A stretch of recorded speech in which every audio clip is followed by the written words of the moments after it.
नमस्कार, मैं दीपक दादी स्वागत करता हूं आप सभी का। आज हम कक्षा 9 विषय संस्कृत में पाठ 2 स्वर्णकाक के बारे में पढ़ेंगे। स्वर्णकाक जिसका मतलब होता है सोने का कोआ। यह कहानी श्रीमान पद्म शास्त्री द्वारा रचित ग्रंथ विश्व कथा शतकम से लिया गया है। परीक्षाओं में अधिकांश पूछा जाता है कि पद्म शास्त्री की रचना का नाम बताइए, तो विश्व कथा साहित्य आ जाता है। पाठ को पढ़ने से पहले हम पाठ की कहानी के बारे में जानते हैं। यह कहानी एक वृद्ध स्त्री की है जिसकी एक दुहिता यानी उसकी एक पुत्री रहती है जो कि एक गांव में निवास करती है। कहानी आगे बढ़ती है तो वृद्धा एक दिन अपनी पुत्री को कहती है, कुछ चावल देते हुए कहती है कि लो पुत्री, इन चावलों को आप कुछ देर धूप में सुखा दो और उसके बाद जब ये धूप में सूख जाए तो वापस ले आना।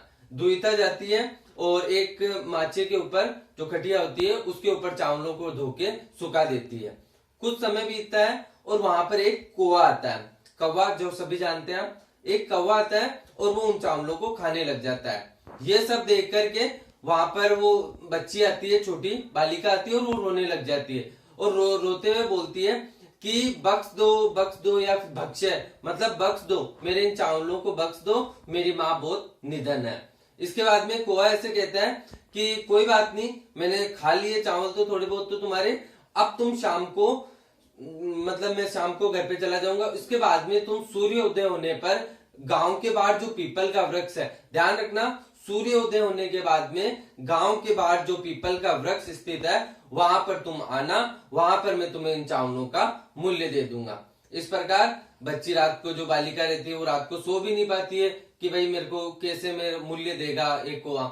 उसके बाद में सूर्योदय होता है, वो बच्ची जाती है और जाती है और जैसे पीपल के वृक्ष के पास पहुंचती है तो वहां पे एक सोने का बहुत बड़ा महल रहता है और उस महल से कौवा खिड़की से बाहर जाके देखता है तो उसको सामने बच्ची दिखती है। वो उस बालिका से पूछता है कि बताओ आप कौन सी सीढ़ी से ऊपर आना चाहोगे, यानी वृक्ष पर आने के लिए आप कौन सी सीढ़ी पे आओगे, सोने की, चांदी की या फिर तांबे की। तो इस प्रकार वो देख करके बच्ची ऐसे कहती है कि भाई मैं तो एक निधन वृद्धा की पुत्री हूं, तो मेरे को तो तांबे पे ही आने दो। इसके बाद में वो बच्ची तांबे पर चढ़ के ऊपर पहुंच जाती है। उसके बाद में वो दूसरी टाइम उससे पूछता है कि भाई तुम आ गई, अब तुम थक गई होगी, खाना खाओगे।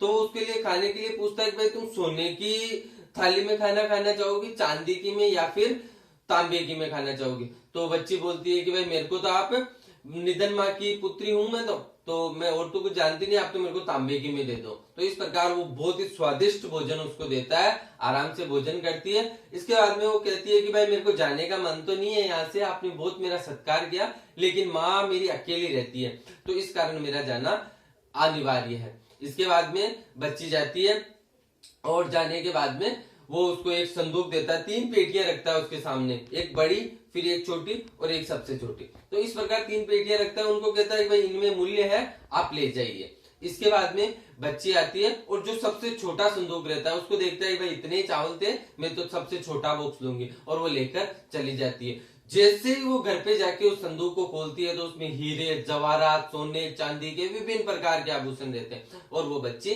प्रसन्न हो जाती है। यही बात एक किसी दूसरी वृद्धा, मतलब कोई वृद्ध औरत रहती है जो कि बहुत लालची रहती है, उसको ये बात पता लग जाती है। वो ये बात पता होने के बाद में सीधी अपनी पुत्री को कहती है कि जा तू भी ऐसे ही काम कर और अपने भी घर में सोने चांदी के आभूषण आने चाहिए। इसके बाद वो बच्ची उसी तरीके से चावल बांध के और बैठ जाती है। बैठने के बाद में कौवा आता है और चावलों को खाना स्टार्ट करता है। जैसे ही बच्ची देखती है और सीधी बच्ची बोलती है, अरे नीच, ये क्या कर रहे हो, तुमने मेरे चावल खा लिए, लाओ इसका मेरे को मूल्य दो वरना मैं तुम्हें मार दूंगी। कौवा देखता है, अच्छा कहाँ, और तुम बताओ मेरे को कहाँ पर आना है, सोने चांदी जो भी तुम सीढ़ी चढ़ाओगे मैं तो सोने की सीढ़ी पे चढ़ूंगी और सोने के सब कुछ लूंगी। तो वो कहता है भाई ठीक है, तुम भी आ जाना सूर्योदय के बाद में, जो घर के बाहर पीपल का वृक्ष है गांव के बाहर, वहां पे आना, मैं तुम्हें मूल्य दे दूंगा।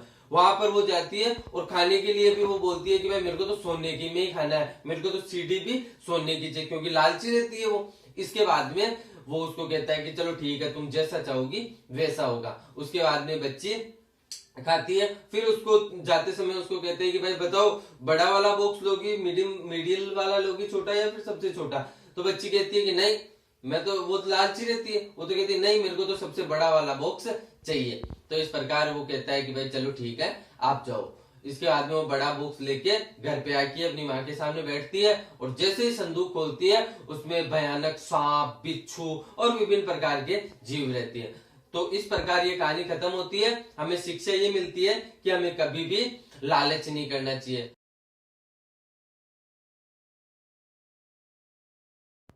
पुरा कश्चित् ग्रामे एकः निधना वृद्धा स्त्री न्यवसत् तस्या एका दुहिता विनम्रा मनोहरा च आसीत्। एकदा माता स्थल्या तण्डुलां निक्षिप्य पुत्रीम् आदिशति। सूर्यातपे तण्डुलान् खगोभ्यो रक्ष्य। किञ्चित् कालानन्तरम् एको विचित्रकाक समुद्गीर्य तस्या समीपम् आगच्छत्। अर्थात प्राचीन समय में एक गांव में निधन स्त्री रहती थी। उसके एक दुहिता थी जो विनम्र मनोहर थी।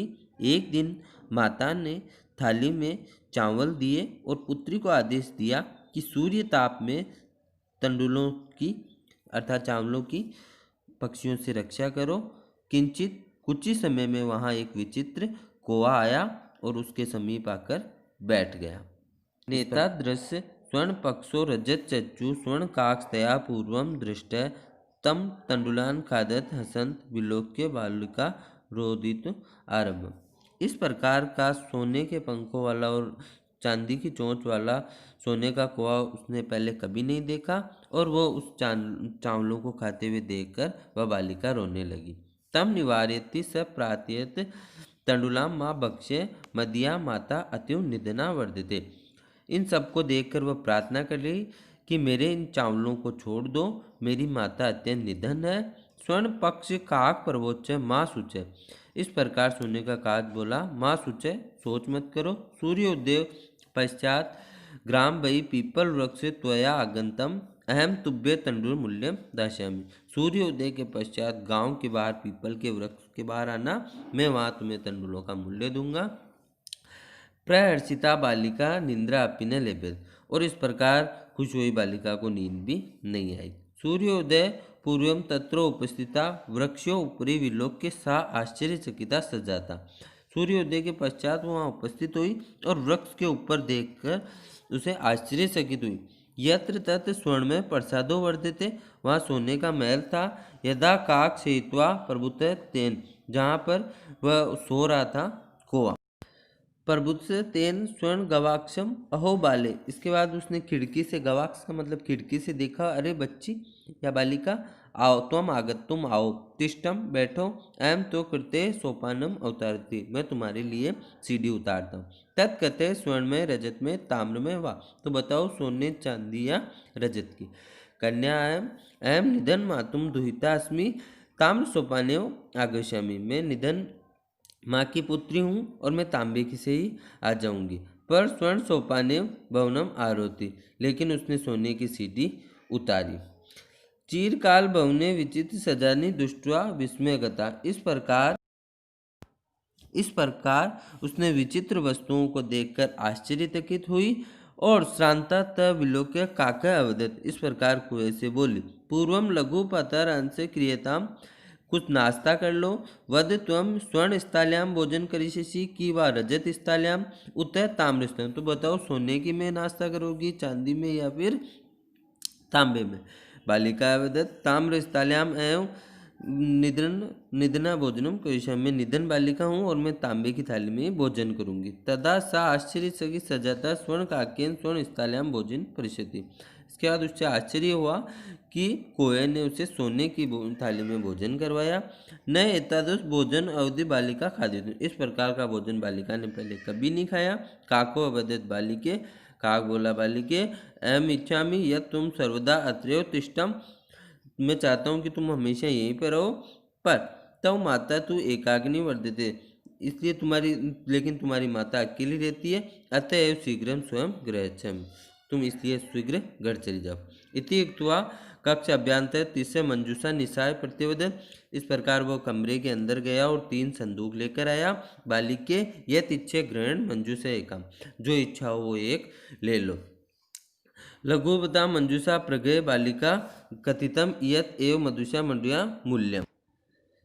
लघुतमा मंजूषा प्रगय छोटी मंजू का जो सबसे छोटा संदूक था वो बालिका ने ग्रहण करके बोली कि मेरे तंडुलों का तो बस इतना ही मूल्य है। इस प्रकार बोली। गृहम आगत्य तया मंजूषा समुद्घटिता तस्य महराणि हीराणि विलोक्य स प्रस्थिता तदधिनिका च सजाता। इसके बाद वो घर आई, उसने जैसे ही संदूक को खोला उसमें विभिन्न प्रकार के हीरे जवाहरात आदि सभी देखकर वह प्रसन्न हुई और इस प्रकार खुश हो गई। आगे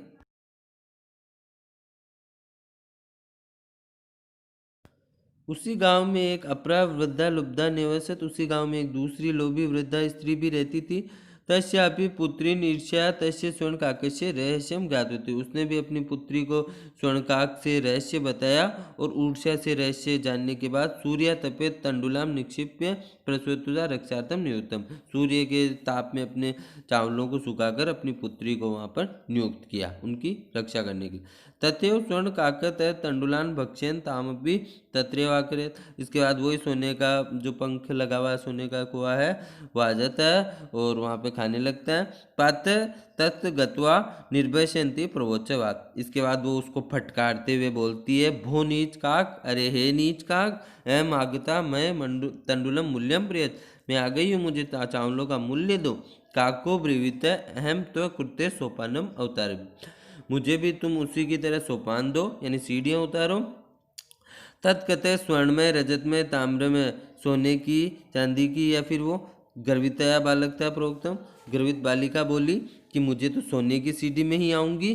स्वर्णमय सोपानम अहम आगच्छामि, पर स्वर्ण काके तथा ताम्रमय सोपानम अवरत। लेकिन कोई ने उसे तांबे की सीढ़ी दी। उसने कहा था वो उसके वहाँ पे गई थी, उसने कहा कौन सी सीढ़ी उतारूं, सोने की। तो उसने कहा नहीं, ये तांबे की पकड़।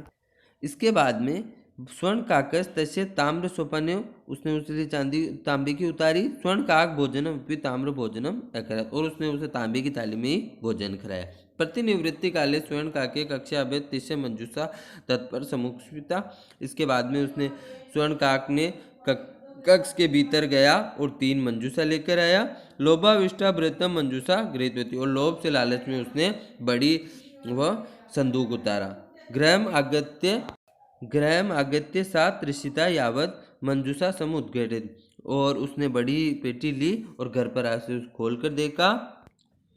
जब उसने खोलकर देखा तस्या भीषण कृष्ण सर्पो विलोक्य। उसमें भीषण बहुत भयानक काले सांप थे। लुब्ध्या बालिका लोभस्य फलम प्राप्त। लोभी बालिका ने फल प्राप्त किया। तदंतर सा लोभम प्रत्युत। और उसने लोभ का वहीं पे त्याग कर दिया। इस प्रकार हमारी कहानी का एंड होता है। नमस्कार, जय हिंद, जय भारत।